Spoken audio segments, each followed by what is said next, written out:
Hey y'all, I'm excited to have a guest join me today. Her name is Amber Rucker, and instead of me trying to introduce her, I'm going to let Amber introduce herself. So, Amber, take it away. Hey everybody, thank you Sally for having me. My name is Amber Rucker. I am a diversity, equity, inclusion, and belonging manager for a nonprofit child welfare organization. My work at the organization is really centered around developing strategy for our teams and staff to just make sure that we are fostering this workplace that can really sustain a culture of belonging for our staff. Amber, thank you for that introduction. And I'm really excited to have you here today because I've had the great fortune of getting to watch you a little bit from afar do some of your work over the past few years. And, I have the Fully Human Resources newsletter because I feel like so much of our humanity is being sucked out of the workplace these days. And it's not really by AI, like artificial intelligence, it's more like how we kind of show up in relationship. Like the pandemic's really done something to all of us. And so this month's theme is diversity, equity, and inclusion. And I wanted to talk to you because you work in the field of inclusion and belonging. So I'm curious if you could kind of answer this question. One is, what's the difference between inclusion and belonging? And the second is, why does that distinction matter? Yeah, such a great question. When I think of inclusion, it's a verb, right? Like it's it's action. And when we think about belonging, it's more um if I keep with that analogy, like it's a noun, like it's a thing, it's this feeling, and like I always say like belonging is our end goal. It's our end goal. It's the result um from that intentional active inclusion. And so when we think about the distinction specifically in a workplace, most of inclusion efforts look like diversifying the staff set or creation of employee resource groups that like highlight shared identities of staff, but we're still missing that point of like cultivating this sense of belonging amongst our staff. And so like when we think about what is the difference outside of my me meeting the qualifications, like how is my staff, is my leadership team, is my workplace really able to connect to me? Like how um what's under all of this paper, right? What's under my degree that I might have gotten, or like I'm really good at this. What's up under that? Those pieces of me that can show up that aren't visible, my hardships, my insecurities, like these pieces of me as a person. Can I bring those here? Are people understanding? Are people willing to learn and connect to me in that way? And so, that's why I say belonging is a feeling. It's a thing. Like I have to feel like I belong versus, this action of intentionally including yeah.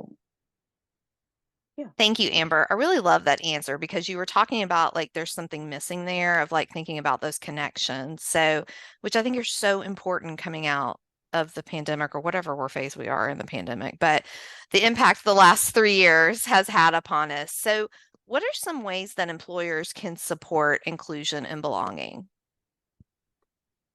Yeah. I think that when we think about supporting inclusion and belonging, it people always assume that it has to be really complex, and it doesn't, right? And so, I always say like you should begin with listening, like active listening, really being able to listen to your people. Like we collect all this data, we do all this surveying, but what is it saying? Like, and what are we telling people that it says? So like transparency too is that active listening, that open communication. If you don't have it, if you don't know it, like seeking out that help, um, finding it, right? Like you don't have to be the expert. Oftentimes, leaders or people in positional power feel like they have to know everything. You don't, like, right? You don't have to know everything, but where is the transparency to say, I don't know? And then just recognizing like the progression for some and just saying like I don't know and I have to seek this out and I have to be willing to lean upon somebody else or give somebody else this seat to be the expert in this area because I don't know. And like how much further, how much more innovation can occur when we just pass it to somebody else because I don't know.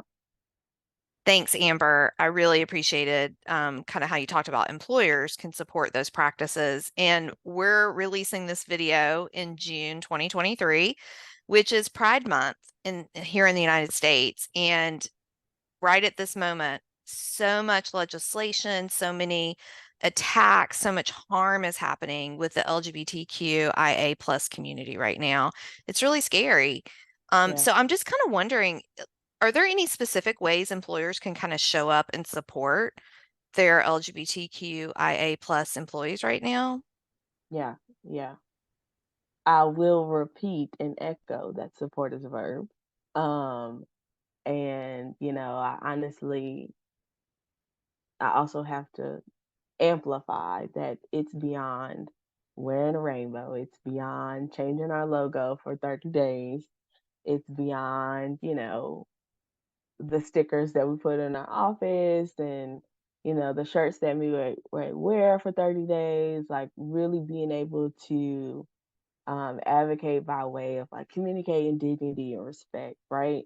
Um, Upholding this standard, listening. And I say listen because like we're data collectors by nature, just in all that we do. But like again, what do we do to it? What is it saying beyond a survey, right? Like what are the pain points of this community? Like what is it like to be within the LGBTQIA community in your workplace? So what is that? What does it feel like? If you even know, right? Like if your employers or your supervisors, your human resource department, like if they even know that they have people who share this identity in the workplace, because you might not know. Really being able to look at our policies and practices. What are they saying? Who are they for? Who are they excluding? And what does that implementation process look like? Being able to provide benefits that are inclusive to needs, like parental leave, family expansion assistance, gender affirming coverage. Like how do we bring that in our workspaces?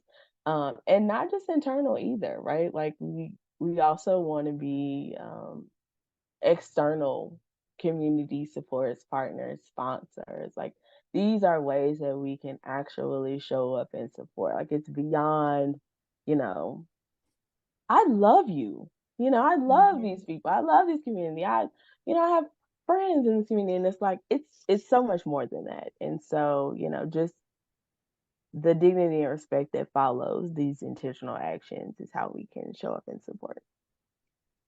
Thank you, Amber. I really appreciate that. I thought you were telling Yeah. me that you love me. I love you, but I've been fangirling you over this whole time. But I just want to thank you for taking the time today to share with me. I Yeah. really appreciate, and I really appreciate the work that you're doing. So thank you. Thank you so much, Sally. I really appreciate the time to be here with you and just to share where I come from and my perspective on these things.